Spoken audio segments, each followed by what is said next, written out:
자, 계속합니다. 525쪽 맨 밑에 공유자 우선 매수권 여기 할 차례인데 현재 우리 매각기일 보고 있어요. 매각기일. 자, 공유자 우선 매수권은 뭐냐면 이 부동산이 있는데 이 부동산이 갑과 을이 2분의 1씩 지분을 가지고 있다라고 한번 가정해 봐요. 여기서 민법에서 배우죠. 지분은 상대방 동의 없이 처분할 수 있다고. 그래서 을의 지분만 저당권 설정을 한 거예요. 그리고 을의 지분만 경매가 되었다. 자, 이 경매 과정에서 A라는 자가 입찰을 해서 최고가 매수 신고인이 되었다. 그럼 이제 A가 이 과정을 다 밟아서 소유권 취득하게 된다면 A가 이 자리에 들어오죠.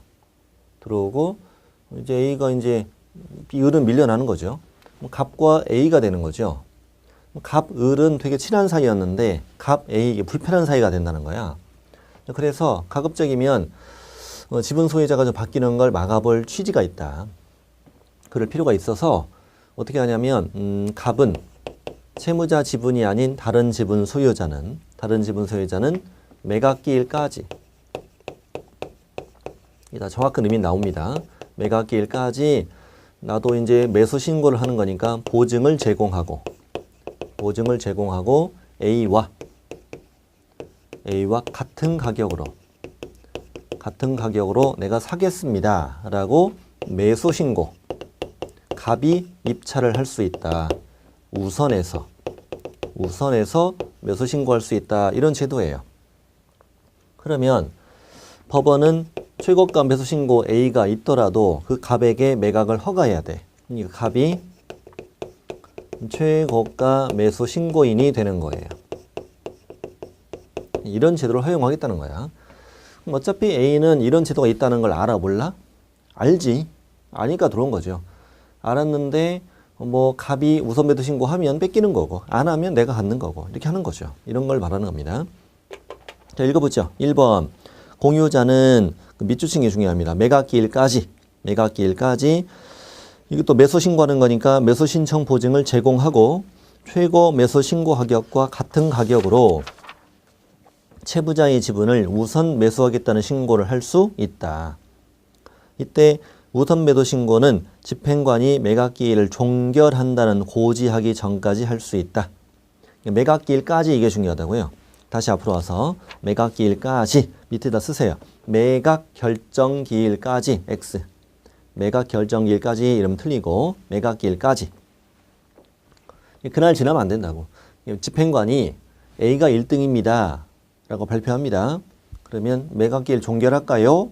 이 전까지만 할 수 있다고. 그날 밤 12시란 말은 아니고 집행관이 매각기일을 종결한다는 고지하기 전까지만 할 수 있다. 그래서 입찰장에 앉아있는 갑이 손 들고 내가 사겠어 이렇게 하는 게 우선 매도 신고 이렇게 하면 돼요 그냥. 근데 이건 이제 시험에는 안 내온 얘기인데 실무적인 얘기인데 매각기일까지라고 돼 있죠. 그러면 매각기일 그날 해도 되고 그 전에 미리 해도 돼요. 미리 해놓는 것과 가능합니다. 미리 하면 어떻게 된다는 얘기냐면 예를 들어 일주일 전에 미리 해놔요. 그 말은 일주일 후에 을의 지분이 경매되는데 그날 1등으로 나온 가격으로 내가 사겠습니다 라고 미리 예약을 해놓는 거예요. 이렇게 우선 매도 신고를 미리 해놓으면 그날 입찰장에 사람들 오겠어 안 오겠어? 안 오죠. 뭐하러 옵니까? 어차피 뺏길 텐데. 그럼 아무도 안 오겠지. 아무도 안 오면 유찰되는 거잖아요. 그럼 그날 유찰되면 어떻게 되냐면 갑은 그날의 최저 매각 가격으로 사야 돼요. 최저 매각 가격으로 우선 매도 신고를 한 것으로 봐요. 그걸로 사야 되는데 이 법을 악용하는 거예요. 그날까지만 뭘 내면 된다.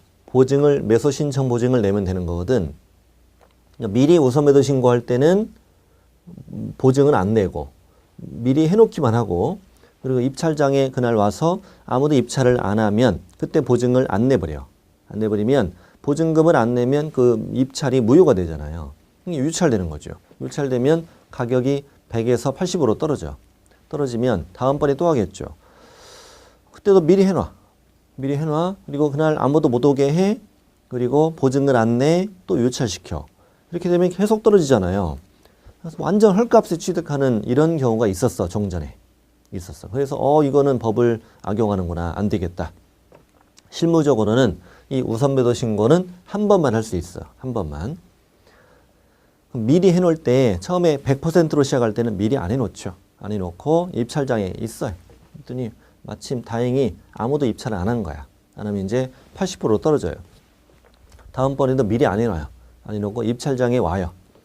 다행히 그날 아무도 입찰을 안 한 거예요. 그럼 이제 64로 떨어져요. 떨어지면 그 값에 사고 싶으면 미리 해놔. 미리 해놓고 그날 아무도 못 오게 한 다음에 보증금을 내고 64%에 내가 취하는 거죠. 현재는 그렇게 이루어집니다.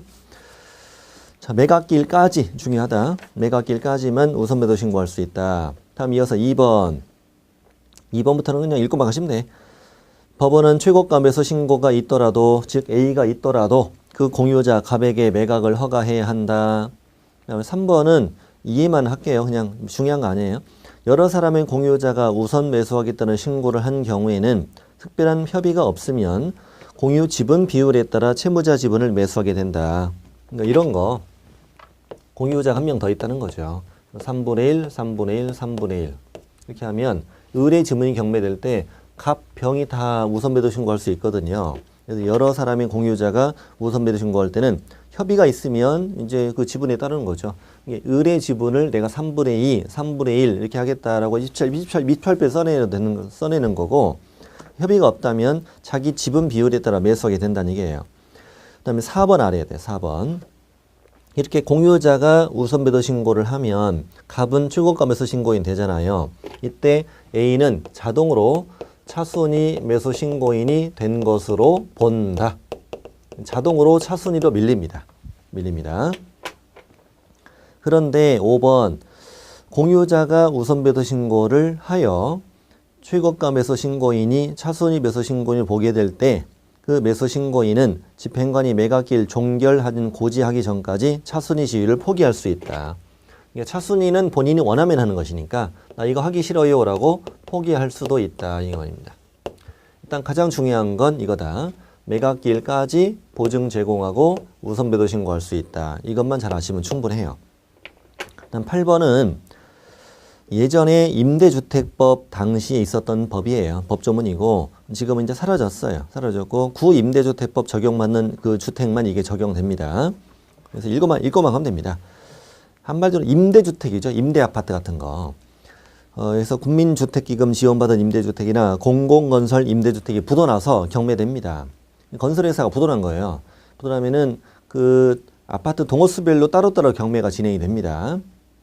거기에 임차인들은 나중에 임대 의무 기간이 끝나면 우선 분양받을 수 있는 임차인들이거든요. 그 임차인들은 불쌍하잖아요. 그 임차인들 역시 매각기일까지 보증 제공하고 최고가와 같은 가격으로 그 임대주택 우선 매도 신고할 수 있다 이 말입니다. 자, 2, 3, 4 참고하시고, 자 이렇게 해서 이제 방금 뭘 끝났어요? 매각기일이 끝난 거예요. 매각기일이 끝나고 이날부터 얼마 이내로 1주 이내로 매각 결정기일 정해서 허가 불허가 결정합니다. 1번 밑주신거 시험에 나왔어요. 매각 결정기일은 매각기일부터 1주 내로 정해야 한다. 그리고 매각 결정 절차는 법원 안에서 진행해야 합니다. 아까 매각기일은 호수공원에서 오리배 타면서 할 수도 있었죠. 근데 매각 결정, 판사는 오리배 싫어해. 오리배 싫어하고 법원 안에서만 해야 됩니다.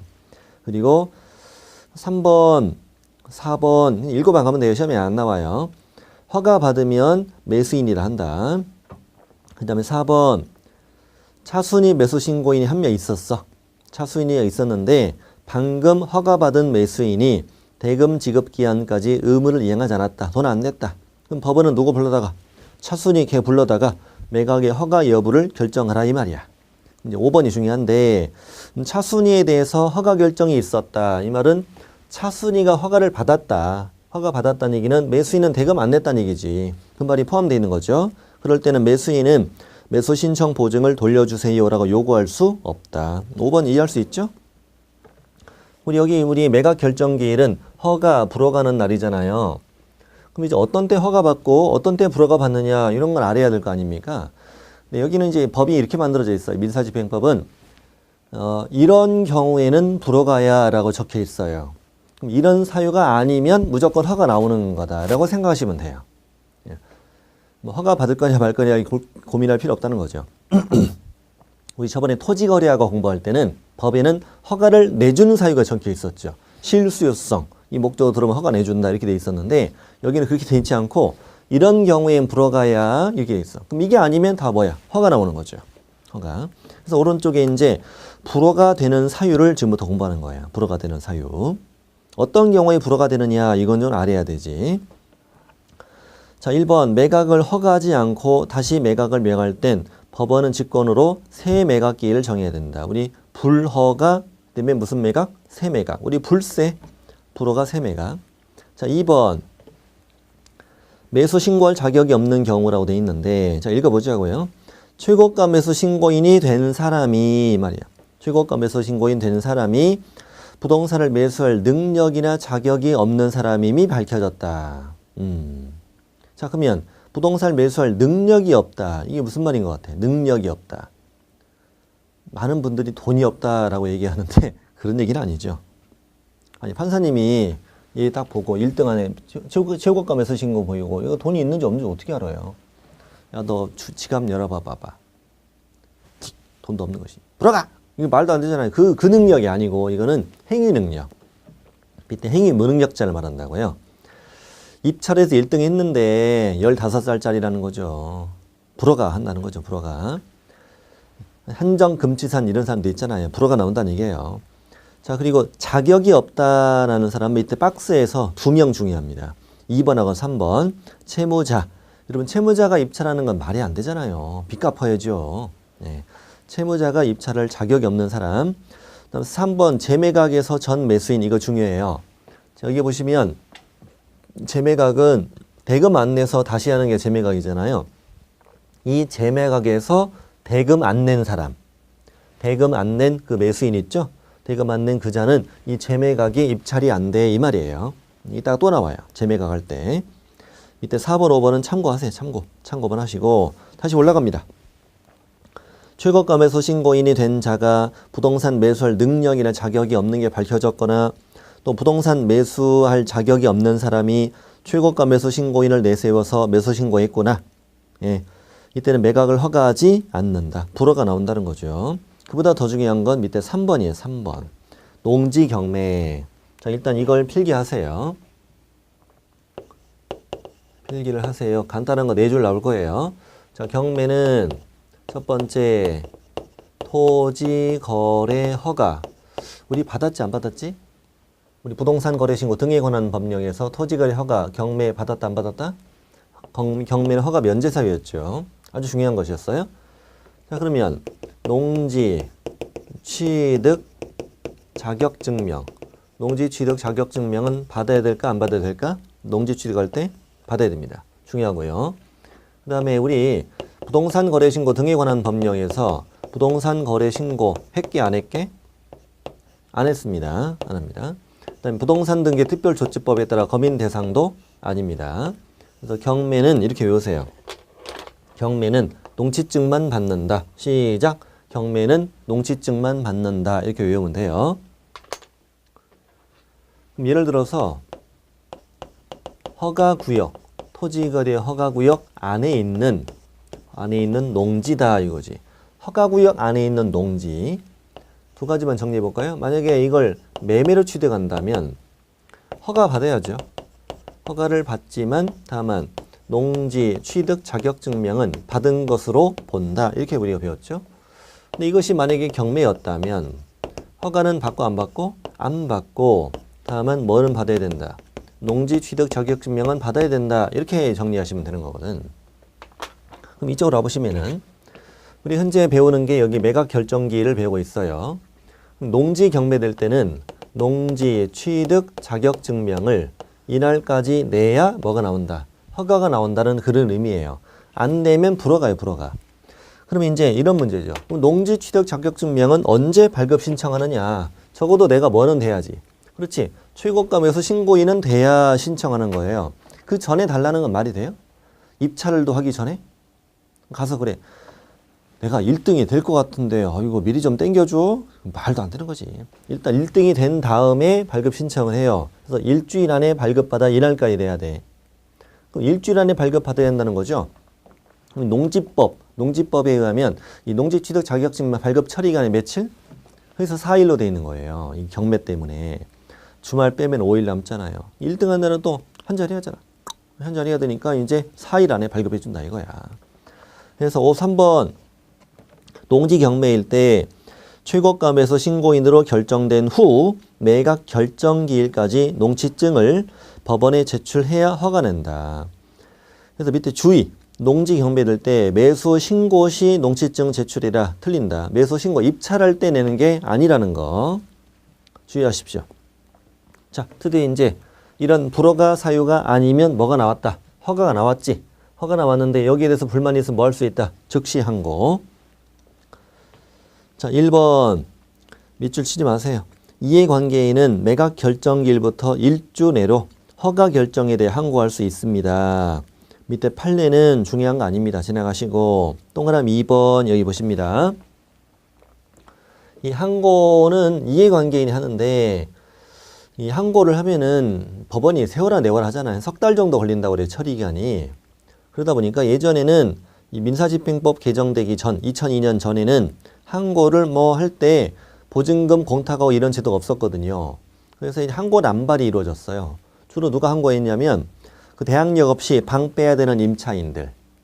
항고하면 석 달 더 산다는 거지. 뭐 이런 식으로 항고하고 또 이 매수인은 항고 안 되거든요. 허가 받았는데 네가 뭐가 불만이겠어요? 항고 안 되는데 이 매수인이 임차인을 시켰어. 이렇게 임차인을 시켜서 항고를 하라고 해.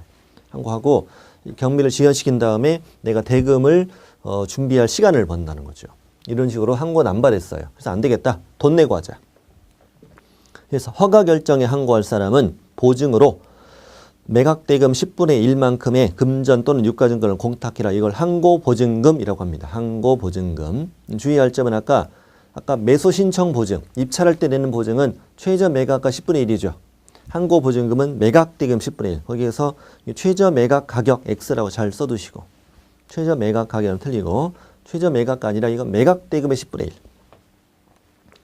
다음 3번은 그냥 읽고만 지나가면 돼요. 채무자나 소유자가 했던 항고 기각되면 항고인은 보증으로 제공한 금전 유가증권을 전부 다 돌려줘 요구할 수 없다. 그리고 채무자 소유자 외의자가 한 항고 기각됐다. 그러면 이제 일부 몰수한다. 이런 얘기 써 있어요. 그냥 지나가면 돼요. 이렇게 해서 항고 기간이 다 끝났어요. 요즘에 항고는 거의 없겠죠. 이제 드디어 허가가 뭐 되고 확정되고 대금 납부. 자, 매각대금 지급이라고 써 있는데 지금부터 하는 것들은 다 중요합니다. 다 중요합니다. 매우 중요하다. 양어로 8번의 전체 다. 일단 그다음 1번. 매각 허가 결정이 확정되면 법원은 대금의 지급 기한을 정하고 이를 매수인과 첫순위에게 통지해 준다. 대금 지급 기한은 허가 결정이 확정된 날부터 1월 안의 날로 정해야 한다. 그 말은 별로 안 중요하고 동그라미 1번 앞에가 허가 확정되면 대금 지급 기한 정하고 매수인과 첫순위에게 통지해 준다. 대금 지급 기한 이런 단어 주의하시고 동그라미 2번 매수인은 대금 지급 기한까지 매각대금을 지급해야 한다. 밑에 주의 보시면 대금 지급 기일에 이렇게 치사하게 나와요. 문제가. 예전에 경매법이 그랬었어요. 예전에 그랬었는데 지금은 개정돼 가지고 대금 지급 기일 이거는 1월 30일에 내라. 오로지 그날만 내요. 그날만 내는데 지금은 1월 30일까지 기한까지입니다. 아무 때나 된다는 거죠. 그 앞에. 주의하시고 3번 기한까지 돼야 되는데 그 기한 안에 아무 때라도 매각 대금을 다 냈을 때 매각의 목적인 권리 취득한다. 소유권 취득한다는 얘기지. 그리고 4번 매수인이 대금을 다 내면 차순위는 매수 책임을 벗게 되겠지. 그리고 즉시 매수 신청 보증 돌려줘 요구할 수 있다. 당연하지. 다 시험에 나오는 문장이에요. 다음에 재매각 1번 매수인이 대금 지급 기한까지 의무를 완전히 이행하지 않았고 차순위도 없어. 무슨 매각? 재매각 해야지. 재매각. 잔금 안 내면 재매각. 다음 2번 재매각할 때 종전에 정했던 최저 매각 가격과 그 밖의 매각 조건을 그대로 적용한다. 가격이 안 떨어진다는 유찰이 안 된다는 거지. 아니, 저감이 안 된다는 얘기죠. 다음에 3번 재매각할 때 전 매수인은 매수 신청할 수 없다. 아까 중요하댔죠 이거. 전 매수인은 입찰에 재매각 입찰이 안 된다. 냈던 매수 신청 보증 돌려달라고 요구할 수 없다. 4번은 몰라도 돼요. 참고만 하시고. 여기까지가 저 위에 1, 2, 3, 4 밑에 1, 2, 3번 다 중요합니다. 드디어 소유권 취득했죠. 배당하고요. 모든 배당 순서도 있는데 어지간하면 안 물어봐요. 배당 순서. 배당 순서는 지나가도 돼요. 그다음 내 앞으로 등기 받고 마지막으로 인도. 자, 인도 받는데 자, 인도는 뭐냐 이거지. 인도는 뭐냐. 인도 명령 이런 거 들어봤죠? 일단 여기 대항력이 없는 임차인이 있다라면 생각해 봅시다. 자, 방금 대금 납부해서 소유자가 된 자. 자, 소유자. 아까 뭐 매수인 이렇게도 불렀죠. 허가받은 자. 소유자가 이자를 찾아가죠. 찾아가서 내가 새로운 집주인이 되었다고. 네. 이제 시간 얼마 줄 테니까 언제까지는 방을 빼시라고. 준비도 하셔야 되니까 당신은. 그랬더니 내가 지금 배당도 다 못 받았고, 일부밖에 못 받았고, 뭐 지금 돈도 좀 필요하고 그러니까 이사비 좀 주세요. 네. 내가 200만 원 드리겠대. 콜. 이렇게 해서 합의돼서 나갔다. 가장 아름답죠. 합의가 된 게 제일 좋은 거예요. 근데 문제는 합의가 안 될 경우. 터무니없는 뭐 고액을 요구한다거나 합의가 안 될 경우는 법이라는 것이 소송해야 되는 거죠. 소송을 해야 되는 것인데 근데 이거는 100% 이기는 소송이죠. 쓸데없는 시간 낭비, 그다음에 변호사 써야 되니까 돈 낭비가 되는 거 아니냐. 그럼 이왕 법원에서 하는 건데 그 많은 건들을 언제 다 소송하냐 이거지. 그러니 법원에 신청만 하면 우리가 판결문을 내주겠다. 이걸 이제 인도 명령이라고 해요. 인도 명령을 신청하면 된다는 거야. 그 경배 법원에 가보면은 인도 명령 신청문이 있습니다. 이걸 써내시면 돼. 소송을 할 필요 없이 변호사 써서 소송할 필요 없이 신청문만 써내시면 된다고. 그리고 신속하게 처리가 되고 비용도 저렴 한 10,000원 정도 되고. 인도명령 신청하면 인도명령 결정문이 그 임차인에게 딱 송달이 되는 거죠. 나가세요 이렇게 하는 거예요. 이걸 인도명령이라 하는 겁니다. 하는 거지. 어떤 분 갖고 오해하시더라고. 법원 직원이 가서 이 사람을 내보내준다 이 말이 아니에요. 소송 절차를 거치지 않고 신청서만 써내면 그 판결문을 그 점유자에게 보내준다는 제도라고. 그리고 협의는 가서 별도로 해야 되고요. 끝끝내 협의가 안 될 경우는 진짜 명도 소송을 또 걸어야 돼요. 자, 그럼 인도명령 2번 그 숫자 말면 됩니다. 매수인인 대금을 내고 6개월 이내에 신청하면 된다. 6개월 지나면 인도명령 신청이 안 됩니다. 그래서 인도의 6월 이렇게 외우세요. 시작. 인도의 6월 대금을 내고 6개월 이내에 신청하면 채무자, 소유자, 부동산 점유자에 대해서 부동산을 매수인에게 인도하라 라고 명할 수 있다. 다만 점유자가 매수인에게 대항할 수 있는 권한에 의해서 점유하고 있다면 인도명령을 내주지 않는다 이 말이에요. 신청은 아무나 대상으로 해도 돼요. 그냥 법원이 가려주는 거죠. 실제로는 대항력 있는 자를 대상으로 인도명령을 신청하지 않죠. 대항력 있는 자라는 건 경락일에게 뭐 받을 거 있다는 얘기잖아요. 인도의 6월 이 정도만 이해하시면 되고. 자, 뒤로 갑니다. 예제 한번 풀어보시고 저 밑에 권리 분석하겠습니다. 자, 권리 분석은 일단 5가지 권리를 꼭 외우셔야 된다. 5가지 권리. 자, 5가지 권리가 뭐냐? 저당권, 또 근저당권, 그리고 압류, 또 감류, 담보 가등기. 5가지 권리 꼭 외우셔야 됩니다. 저당, 근저당, 압류, 감류, 담보 가등기. 이 5가지 권리는 항상 소멸되는 권리입니다. 어디 위치하든 관계없이 항상 소멸되는 권리다. 이렇게 이해하시면 되고. 시험이 되게 잘 나와요. 다음 이어서 용의권들. 지상권, 지역권, 전세권, 등기된 임차권. 등기된 임차권도 있고 이따가 또 나올 텐데 소유권 보전 가등기 있죠. 소유권 이전 등기, 청구권 보전 가등기, 또 뭐 가처분 이런 권리들, 또 환매권 등기 이런 나머지 권리들. 나머지 권리들은 이 노란색 박스 위에 있으면 노란색 박스의 위에 위치하고 선순위에 있으면 얘네들은 인수가 됩니다. 인수가 되는데 이 노란색 박스 아래에 있다. 자, 나머지 권리가 뭐 지상권, 지역권, 전세권, 임차권, 보전 가등기, 가처분, 그 다음에 환매권 등기 뭐 이런 권리들이 아래에 있으면은 얘네들은 다 소멸됩니다.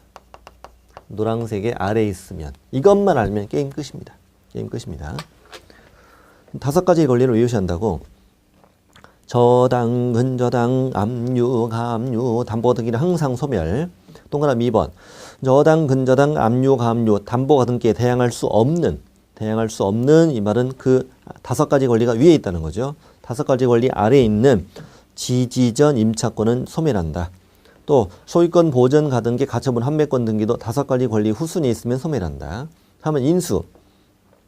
저당, 근저당, 압류, 가압류, 담보 등기에 대항할 수 있는 지지전 임차권은 인수한다. 다만 선순위 전세권이 뭘 하면 배당 요구하면 소멸하잖아. 그리고 2번 소유권 보전 가등기, 가처분, 환매권 등기도 이 5가지 권리의 앞에 있을 땐 인수된다는 거야. 특히 보전 가등기를 잘 내거든요. 담보 가등기 헷갈리게 하려고. 그래서 이제 담보 가등기는 항상 소멸. 소유권 보전 가등기는 위에 있으면 인수, 아래에 있으면 소멸. 이렇게 문제 푸실 줄 알아야 되고. 그 다음에 3번. 매수인은 유치권자에게 유치권으로 담보하는 채권을 변제할 책임이 있다. 이만큼이 굉장히 잘 나와요. 민사집행법 법조문이죠. 여러분 유치권자는 우선 변제권이 없죠. 배당을 받을 수는 없어. 다만 유치권은 인수돼. 그러니까 매수인은 유치권자에게 채권을 변제해줄 의무는 없어. 줄 의무는 없어. 근데 점유를 넘겨받으려면 안 줄 수는 없어. 이게 참 둘이 애매한 관계죠. 다시 유치권자는 달라고 못해. 근데 네가 주기 전에 나는 넘겨지지 않을 권리가 있어. 나는 너에게 줄 의무는 없어. 근데 안 줄 수는 없어. 서로에게 이런 관계란 말이에요. 그러니까 매수인은 유치권자에게 채권을 변제할 의무는 없지만 변제할 책임이 있다. 그 책임이 있다는 표현이에요. 다만 압류 효력 발생 후 성립된 유치권은 매수인이 대항할 수 없다. 민법에 나오는 판례죠. 네, 뭐 이 정도 보시면 됩니다. 권리 분석 다 맞습니다. 자, 532로 가죠. 532. 경매는 다 마쳤고 경매 절차는 다 마쳤고 이제 경매 매수 신청 대리를 하겠습니다. 일단 공인중개사법 14조가 적혀 있어요. 적혀 있는데 저번에 그 법인인 개공의 겸업 공부할 때 했던 내용인데 페이지는 알려드릴게요. 제가 어디 있는가. 페이지만 알려드릴게요. 어디서 공부했던 거냐면 136쪽, 137쪽 여기서 공부했던 거예요. 136, 137이라고 한번 써두시고 이쪽에서 공부했던 내용이에요. 그때 우리가 이런 걸 했었어요. 자, 경매 부동산에 대해서 또 공매 부동산에 대해서 개공은 권리 분석 및 취득의 알선 또 매수 신청 또는 입찰 신청 대리를 할 수 있는데 이 중에서 이 업무 가운데서 경매 매수 신청 대리 이걸 하고 싶다면 대법원 규칙이 정하는 요건을 갖추어서 법원에 등록을 해야만 이 일을 할 수 있습니다. 경매 대리는 원래 변호사의 업무다 보니까 그냥은 못하고 우리가 대법원 규칙을 만들어 줄 테니 거기에 정해진 바에 따라 법원 가서 등록해야만 이 일을 할 수 있어요. 이렇게 만들어진 거죠. 이 지방법원에 등록을 안 해도 법원에 등록은 안 해도 경매 분석알선을 해도 되고 공매 분석알선도 돼요. 공매는 법원에서 하는 게 아니니까 공매 매수 신청리도 다 돼요. 오로지 이걸 하고 싶을 때만 별도로 등록한다. 그래서 어떤 과정을 거치느냐. 자, 공인중개사나 법인이 되시오. 법인이 된 다음에 등록 등록한청이 시장군수구청장이죠. 등록한청에 가서 뭘 하면? 등록하면 이 자를 이제 우리 개업공인중개사 이렇게 불렀고, 자, 개업공인중개사가 된 후 어디 가서 지방법원장에게 찾아가서 또 등록을 해라. 또 등록을 하면 당신을 이제 매수신청 대리인 이렇게 불러주는 거고, 그러니까 이 등록을 하기 위해서 경매 실무 교육도 받아야 되고 보증 설정도 또 해야 돼. 또 한 다음에 지방법원에 등록을 신청하고 요건에 적합하면 등록증 줘요. 매수신청 대리인 등록증 주고 이걸 걸고 하는 거예요. 경매 대리하고 싶으면 이 과정을 별도로 거쳐라 이 말이지요. 그리고 이 과정에 관한 법이 뭐고? 대법원 규칙이고, 지금부터 우리가 배울 게 이거라고, 대법원 규칙이라고. 그래서 밑에 의 여기에다가 다 써드렸죠. 의에 다 써드렸는데, 밑줄 경매, 부동산 매수 신청, 입찰 신청 대리 하고 싶으면 대법원 규칙이 정하는 요건 갖추어 법원에 등록하고 감독받아야 합니다. 네. 본래는 변호사의 업무라고 쭉 적혀 있죠. 우리에게는 2006년 1월 30일부터 허용이 됩니다. 그리고 대법원 규칙이 정하는 등록기 요건을 갖추어 법원에 등록하고 감독받아야 됩니다. 다만 그리고 이것도 좀 알아두시면 더 좋죠. 그리고 경매, 매수신청 대리 말고도 경매 분석 알선, 공매 분석 알선, 공매 매수신청 대리는 별도로 등록 안 해도 할 수 있다고 그랬죠. 그 다음 줄 읽어보려고 여기까지 온 거예요.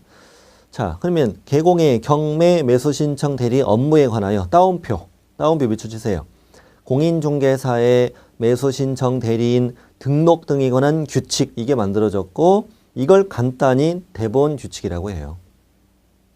원래 이름은 길어요. 공인중개사의 매수신청 대리인 등록 등에 관한 규칙이라고 해요. 아, 그렇구나. 처음 들어봤죠, 여러분. 그렇죠. 처음 배웠으니까 여기. 공인중개사의 매수신청 대리인 등록 등에 관한 규칙 이라고 하는구나. 그냥 짧게 대법원 규칙이라는 거고. 그리고 이 하위 법령을 공인중개사의 매수신청 대리인 등록 등에 관한 예규라고 해요.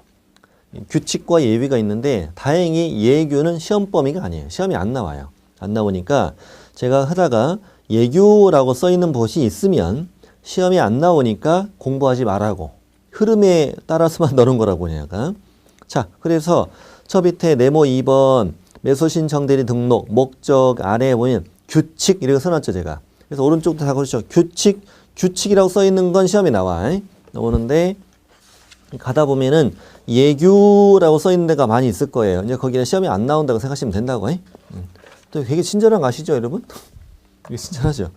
자, 목적 읽어보시고, 자, 오른쪽에 등록기관 합니다. 자, 매수신청 대리인이 되고자 하는 개업공인중개사는, 다시, 대리인이 되고자 하는 개공. 그렇죠. 개공이 일단 된 다음에.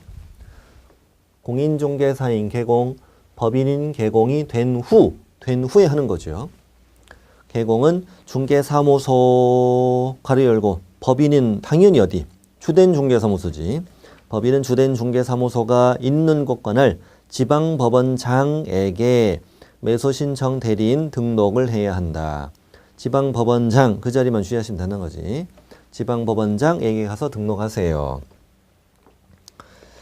이 대법원 규칙은 어디서 만들었냐면,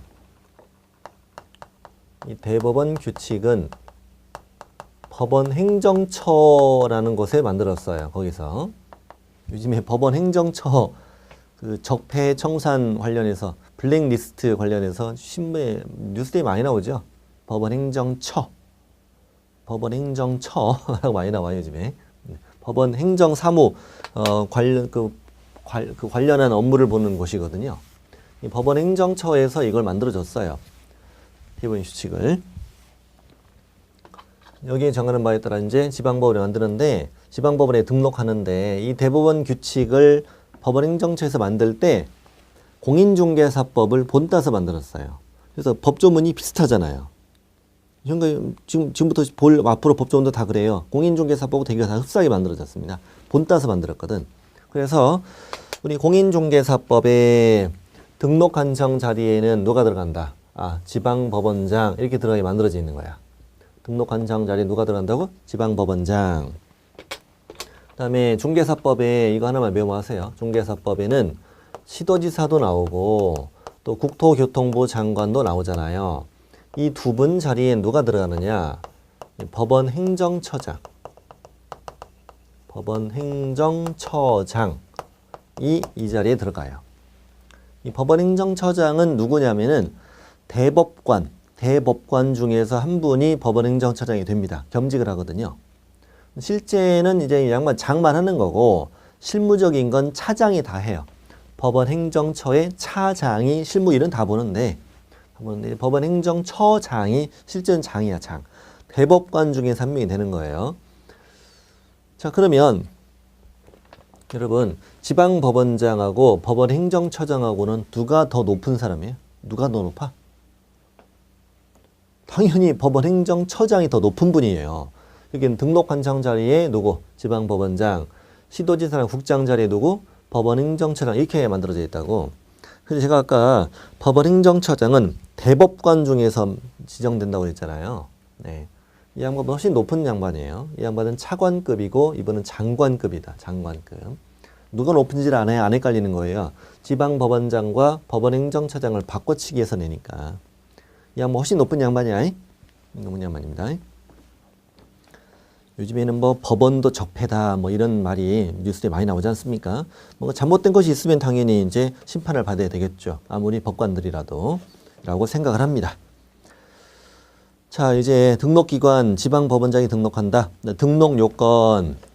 자, 개공이 매소신청 대리인으로 등록하기 위한 요건은 다음과 같다. 다음의 요건을 갖추라 이거지.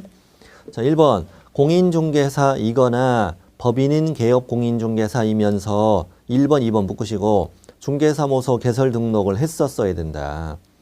중개업에 등록을 하고 와야 된다는 거예요. 네. 그러니까 이거 이제 증 따서 바로 이렇게 가는 건 안 된다는 거예요. 이렇게 꼭 거쳐서 가야 돼, 거쳐서. 바로 가는 건 안 됩니다. 그래서 밑에 주의에 써 있죠. 주의가 시험에 되게 잘 나옵니다. 공인중개사는 중개사무소 개설 등록하지 않고 매수신청 대리인으로 등록할 수는 없다. 있다 이러면 틀립니다.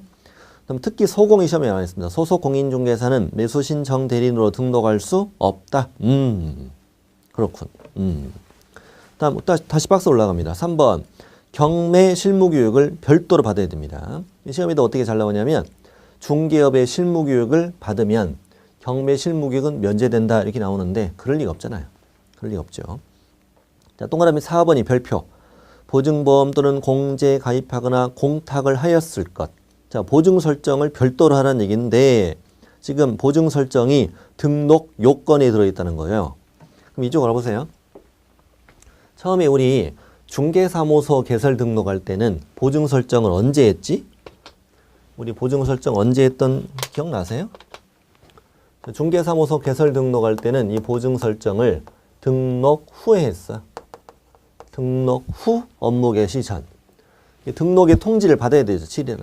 등록번호가 나와야 보증 설정할 수 있다고. 그래서 등록 후에 보증 설정했어요.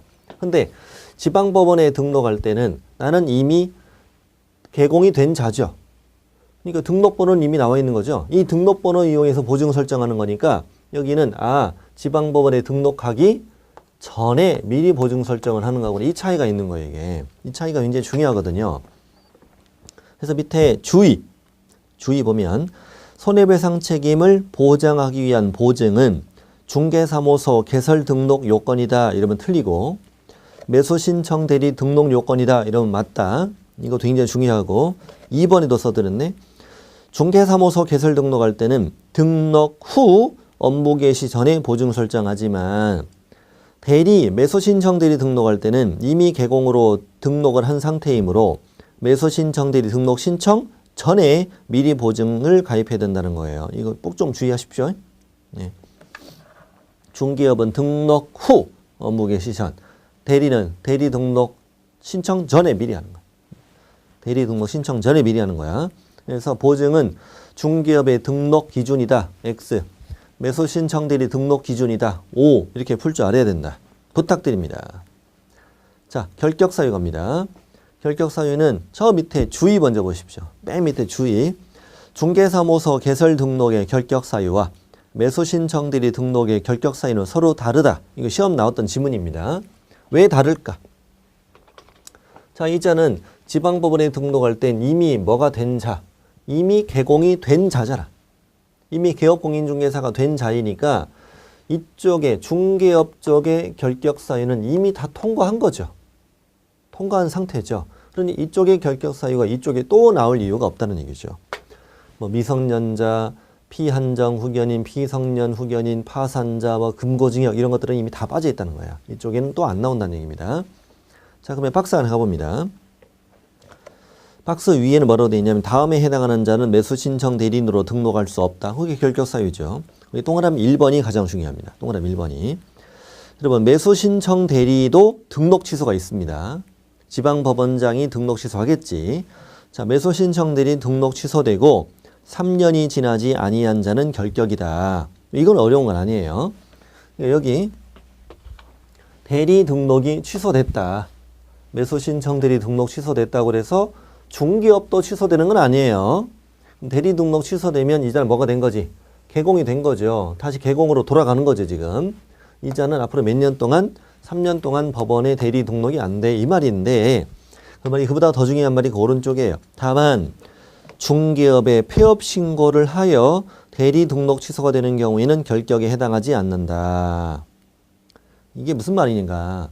자, 중개업의 폐업. 자, 중개업을 폐업하면 이자는 뭐가 아니야? 개공이 아니에요. 그래서 중개업을 폐업하면 지방법원장은 이 대리 등록을 취소한다라고 이따가 나와요. 근데 이건 법을 위반한 게 아니잖아요. 그냥 관두고 싶어서 폐업을 했는데 폐업을 해서 나는 개공이 아닌 자가 되었기 때문에 등록을 취소한다는 얘기지. 근데 그걸로 취소된 경우는 결격이 아니어야 정상인 거죠. 네. 예를 들어 제가 문장을 만들어 볼게요.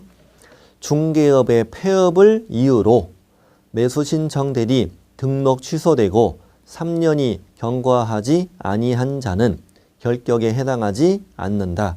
오, 이렇게 풀어야죠. 결격이다 이러면 틀리는 거고. 자, 동그라미 2번. 매수 신청 대리도 업무정지가 있네. 매수 신청 대리 업무정지 받고 뭐까지 했구나. 폐업 신고까지 했구나. 그래서도 그 업무정지 기간이 다 경과되지 않은 자는 결격이다. 이거 중개업 보고 베낀 거예요. 똑같이. 3번도 베낀 거예요. 대리 업무정지를 법인이 받았다. 업무정지 뭐 발생? 사유 발생 당시 사원 임원이었던 자들은 그 업무정지 기간이 다 경과되지 않으면 결격이다. 그 다음에 4번 위 결격이 있는 자가 사원이나 임원으로 있다. 그럼 그 법인인 개공은 결격이다. 다 편안하고 동그라미 1번만 잘 이해하시면 된다. 자, 뒤로 갑니다. 뒤에 2번에다가 써드렸죠, 제가. 중개업의 폐업을 이유로 대리 등록이 취소된 자는 등록 취소되고 3년이 경과되지 않았더라도 결격에 해당하지 않는다 이거지. 자, 경매 실무교육 가죠. 경매 실무교육도 중요해요. 자, 매수 신청 대리인 등록을 하고 싶은 개공. 다음 법인은 공인중개사인 대표자를 받는 대표자가 중요합니다. 대표자만 받으라는 얘기야, 실무교육을. 이 자들은 등록 신청일 전 1년 이내 누가 지정하는? 법원 행정처장이 지정하는 교육기관에서 경매 실무교육을 이수해야 된다. 다만 중개사무소 폐업 신고 후 1년 이내에 재등록할 때는 안 받아도 된다. 밑줄 친 걸 주시면 됩니다. 밑에 주의해서 드렸죠.